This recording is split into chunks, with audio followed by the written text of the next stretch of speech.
26. јули 1963, кобниот ден кога Скопје за само 17 секунди беше срамнет со земја.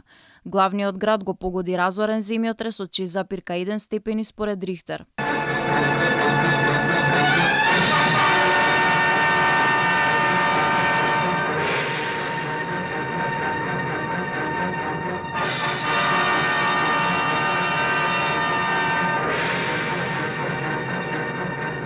Во 5 часот и 17 минути Скопје ни ги разбуди силен татнеж, паника, вресоци и страв натежна над градот.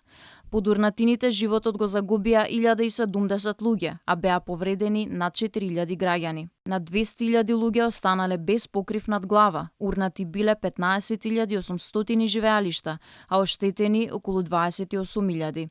Во деновите после земјотресот Скопје станал град без деца. Вкупно 105.000 лица биле евакуирани, од кои околу 30.000 деца.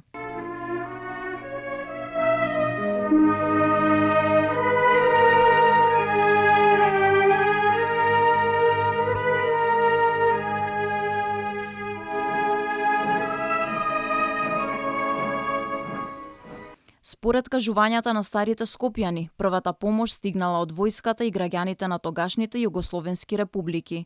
По неколку дена по катастрофата започнала да пристигнува и помош и спасувачки екипи од целиот свет. На отвореното небо над Скопје од вчера се среќаваат авиони од сите нации на светот што идат во помош на тешко настраданиот град.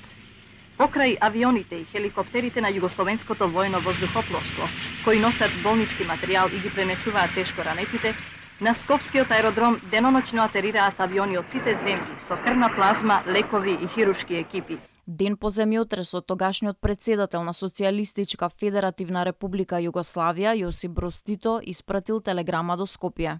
Заедно со сите народи на Југославија, јас поделувам жалоста со семејствата чии членови ги загубија животите во оваа голема несреќа.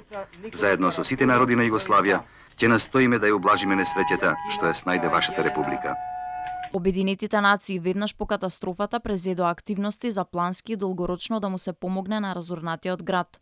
Во времето кога екипи стручњаци на Обединетите нации почнаа да пристигнуваат во Скопје, во седиштето на меѓународната организација беше речено дека Скопје ќе биде споменик на човечката солидарност. Во својата долга историја градот повеќе пати пропаѓал и одново се раѓал. Сега Скопје е повторно метропола. За ужасот од катастрофалниот земјотрес остана да сведочи единствено стариот часовник на некогашната железничка станица, кој ден денеска е застанат на 5 часот и 17 минути.